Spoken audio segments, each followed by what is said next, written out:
Bonjour, bienvenue sur la chaîne du Ciné-Guy. Je vais vous parler de ce qui sera probablement l'un des films les plus terrifiants de cette année. Préparez-vous au malaise total avec Obsession. Sorti en salle en France le 13 mai 2026 et réalisé par Curry Barker, c'est le phénomène du cinéma d'épouvante de cette année. Il a récolté pour son premier week-end de diffusion en salle plus de 15 millions de dollars, pour un budget de réalisation d'environ 750 000. Vous imaginez ? C'est déjà énorme. Depuis ses projections en festival, tout le monde en parle. En effet, le film est présenté en avant-première dans la section Midnight Madness du Festival international du film de Toronto le 5 septembre 2025. Il est ensuite projeté lors de la première édition du Focus Fest le 18 octobre 2025, puis au festival South by Southwest en mars 2026. Avant une sortie en salle aux États-Unis, fixée 2 jours après celle de la France, le 15 mai 2026. Les réseaux sociaux sont remplis de réactions de spectateurs parce que, apparemment, ce serait un film absolument terrifiant et absolument génial. Certains parlent même d'un des films d'horreur les plus flippants de ces dernières années. C'est bizarre comment d'un coup vous êtes en couple. Vous vous quittez plus. Nikki a fait un drôle de trip hier. Quoi, mais là, elle va bien? Non.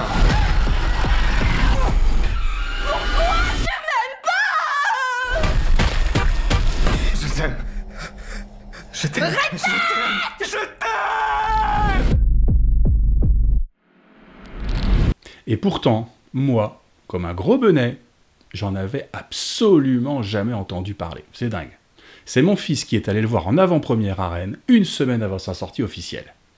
Et il m'a dit: Papa, il faut absolument que tu le vois, c'est génial. Et quand il m'a dit qu'il a mis 5 étoiles sur Letterboxd, là je me suis dit, ça vaut peut-être le coup de se déplacer. Du coup, je regarde la bande-annonce, et effectivement, l'idée me paraît originale, et ça a l'air assez bien réalisé.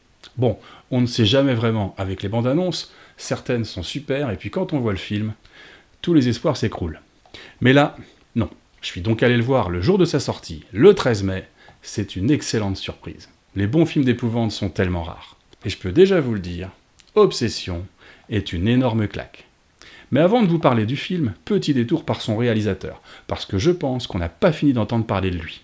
Curry Barker est un jeune Américain, et il n'a que 27 ans. Oui, il est né en 1999. Merci pour le coup de vieux. Je vous donnerai pas mon âge. Avant Obsession, il avait surtout réalisé des courts-métrages, et parmi eux, The Chair en 2023, environ 25 minutes, mais aussi un moyen-métrage, Milk and Cereal, qui dure à peu près 1 heure. Ils sont disponibles tous les deux sur YouTube. Je vous mets le lien en description si jamais ça vous intéresse de découvrir un peu l'univers du réalisateur. Évidemment, j'ai regardé les deux pour me faire une idée du potentiel du gars. Et franchement, c'est pas mal du tout. Pour The Chair, avec peu de moyens, des décors simples, Curry Barker réussit à peindre une ambiance bizarre et on accroche assez bien tout le long de la petite demi-heure du court-métrage. Pour Milk and Cereal, c'est filmé façon found footage. Vous savez, comme le projet Blair Witch qui a rendu célèbre cette technique, ou Cloverfield, ou Rec. On suit donc 2 potes qui se font des canulars et évidemment, ça va dégénérer.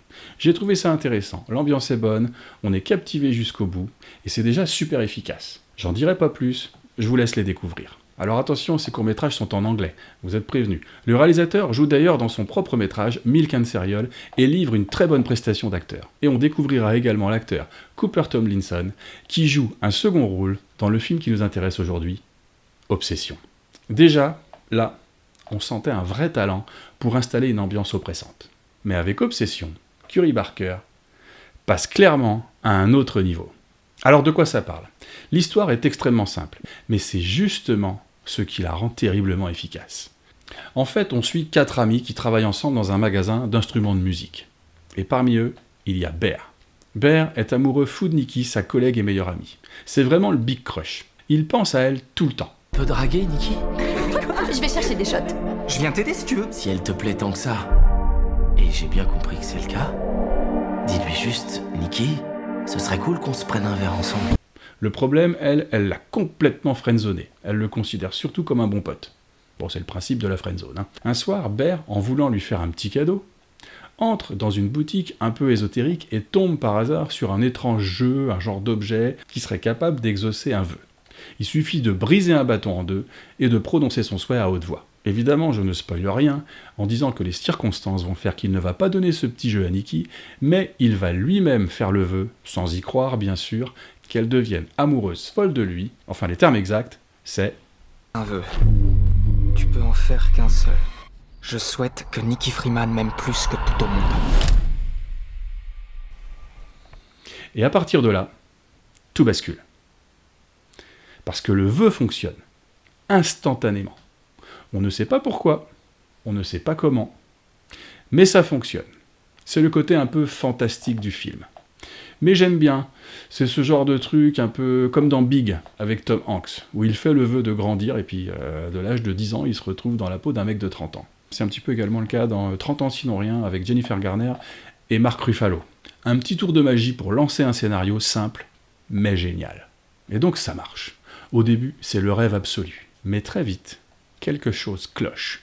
Le comportement de Nikki devient étrange, imprévisible, et par moments, même carrément terrifiant. Alors le scénario m'a fait un petit peu penser à un épisode des Contes de la Crypte, Un amour éternel, de 1991, dans lequel un homme très amoureux de sa voisine de palier, il me semble, faisait également le vœu qu'elle tombait perdument amoureuse de lui. Et vous savez que dans cette série, les happy end n'existent pas.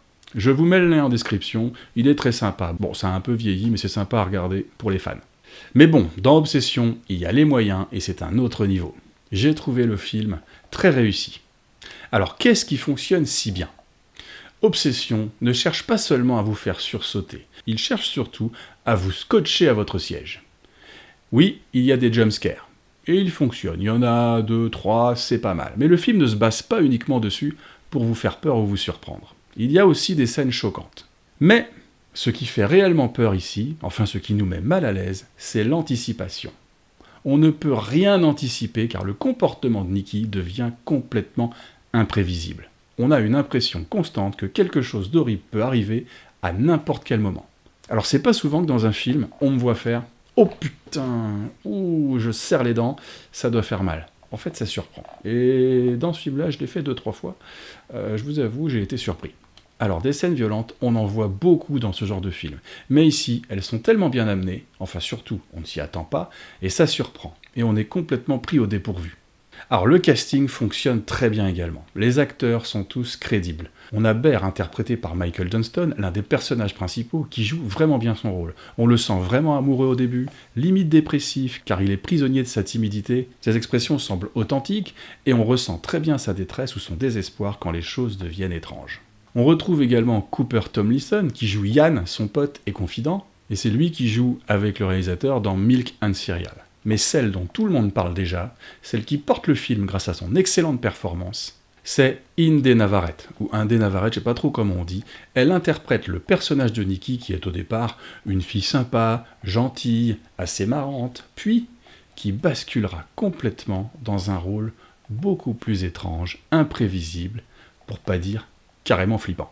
Alors c'est clairement la révélation du film. Bien sûr, le réalisateur est très bon également, il a su diriger ses acteurs, et je trouve que son talent, combiné à celui de cette actrice Inde Navarrete, font d'Obsession un film flippant qui réussit vraiment son pari. Dans le film, l'actrice a une aura mystérieuse et réussit à nous surprendre par ses changements de comportement inattendus et radicaux. Elle passe de la petite amie amoureuse, douce, souriante, avec des étoiles plein les yeux, à une personne impulsive, violente, en 1 seconde. L'actrice arrive à nous montrer que le personnage se bat avec ce sentiment amoureux qui, pour elle, n'est pas forcément normal. Et nous, en tant que spectateurs, on voit bien ce côté artificiel. Et elle lutte pour reprendre le contrôle, sans y arriver, bien sûr, mais en ayant des réactions disproportionnées et violentes. Et quand son visage se fige, on a l'impression d'avoir affaire à un robot qui bug complètement. L'ensemble des expressions que prend l'actrice tout au long de l'histoire est une réelle performance et nous convainc complètement de son authenticité, ce qui rend le spectateur vraiment mal à l'aise. Franchement, elle est super douée, on a l'impression qu'elle est possédée. Et là où l'actrice est forte, c'est que ses changements ont l'air naturels. Son personnage est étrange et est constamment en décalage avec les événements qui l'entourent et crée le malaise chez ses amis et aussi bien sûr chez le spectateur. Ouh, tu lui as acheté un sort ou quoi?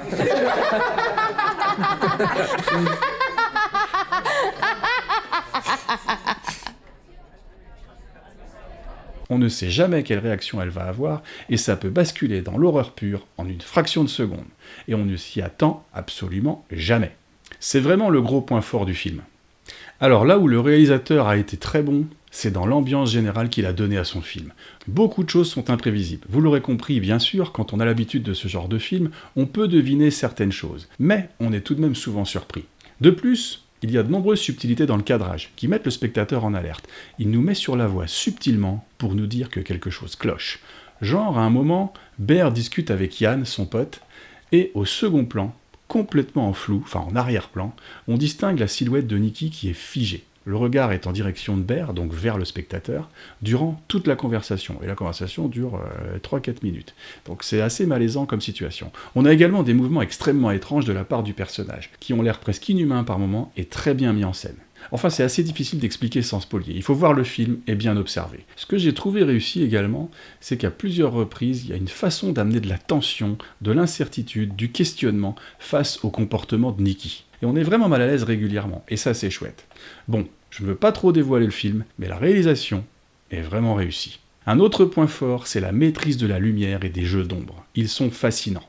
J'ai adoré la gestion de la lumière sur les gros plans du visage de Nikki. En fait, à un moment donné, on distingue à peine son visage, dans l'ombre, mais ses grands yeux noirs luisent avec des reflets de lumière à l'intérieur, c'est limite surnaturel. Ça donne super bien en fait, et cet effet ajouté au talent de l'actrice, c'est top. On a vraiment l'impression d'avoir affaire à quelqu'un qui est possédé. Alors certaines scènes peuvent paraître anodines, mais c'est l'appréhension de ce qui va se passer derrière qui est inquiétante. C'est pas tant l'événement en lui-même qui est flippant, c'est l'incertitude de la réaction de Nikki et de la vulnérabilité de Bear. Notamment lorsque celui-ci se réveille en pleine nuit et cherche Nikki du regard. Il est dans son lit. Elle n'est pas là. La chambre est dans la pénombre, puis on voit pas grand-chose. Puis on voit bouger au fond une silhouette debout à peine perceptible. Ça l'observe. Déjà, est-ce qu'elle est dans son état normal? Et déjà, est-ce que c'est Nikki? C'est exactement le genre de scène qui rend le film oppressant. L'horreur psychologique s'installe. Quand tu ne sais pas ce qui va se passer, alors déjà, ça te stresse un peu, et puis ton cerveau se met au boulot. Tu imagines plein de scénarios possibles. Et c'est ce que j'ai apprécié, car le film renoue avec la véritable idée de l'épouvante, la subjectivité, que je trouve bien plus intéressante que de simples jumpscares à droite, à gauche, qu'on peut avoir dans plein de films un peu gros budget, type les Conjuring, les Insidious ou plein d'autres, qui parfois sont pas trop mal, hein, évidemment, faut pas déconner, mais très souvent assez similaires ou redondants. Et ça provoque pas une vraie peur authentique. On sursaute, oui, mais on n'est pas mal à l'aise. Mais dans Obsession, c'est vraiment ça du début à la fin grâce à une parfaite maîtrise du réalisateur Curry Barker. On rappelle que c'est son premier long métrage. Franchement, le gars, il assure. Bon, il y a aussi 2-3 passages graphiques et réalistes qui sont quand même assez choquants et violents dans le film. Il n'y a pas que de la subjectivité, je vous rassure. Mais ce qui est super bien géré également dans le film, c'est qu'il y a un super boulot au niveau de l'ambiance sonore. Le film joue avec les contrastes entre des scènes carrément silencieuses. Tout se joue sur les ombres que l'on distingue, les mouvements subtils, les petits détails sonores, des petits bruits de pas, des bruits sourds, des glissements, et ça crée vraiment ce climat de tension. Et parfois, un cri, un hurlement très fort d'un coup, qui arrive sans prévenir, ou une distorsion de son qui vient casser le semblant de calme ou de routine. Le réalisateur ne nous laisse jamais nous endormir, ou nous reposer durant le film. Oh non, non, non, non. On prend de petits chocs émotionnels réguliers avec la bande-son qui est vraiment super bien gérée. Le film alterne entre des moments presque apaisants et des ruptures brutales où tout devient soudainement oppressant. Le film aborde le sujet des relations toxiques et pose plusieurs questions autour de celles-ci, surtout autour de l'amour possessif et de la confusion entre aimer quelqu'un et vouloir le posséder. En l'occurrence, le personnage de Bear est rongé par les sentiments amoureux qu'il éprouve pour Nikki. Je ne veux pas tout révéler, mais c'est quand même de sa faute si l'histoire dégénère. Le film nous pose les questions suivantes. Est-ce encore de l'amour quand l'autre perd sa liberté? Jusqu'où peut aller quelqu'un qui refuse d'accepter que l'amour ne se contrôle pas? Sans vous en dire trop, le film aborde évidemment la question du consentement. Et quand on réfléchit, c'est en partie ce qui rend le film dérangeant. La vraie horreur, en plus de l'horreur graphique du film, ne vient pas du surnaturel, mais du comportement humain derrière le fantasme romantique. Donc, que dire de plus sur ce film Obsession? J'en ai déjà parlé assez longtemps, j'ai vraiment pas envie de trop vous en dire. J'ai essayé de rester un peu vague par moment pour vous garder la surprise, parce que ça a été, en ce qui me concerne, un très bon moment. Au risque de me répéter, pour un premier long métrage, bravo. On a une très bonne interprétation, et c'est brillamment réalisé. Après, le film n'est pas parfait. Il est parfois dans son scénario un peu prévisible par moments, dans certaines relations de personnages ou certains développements.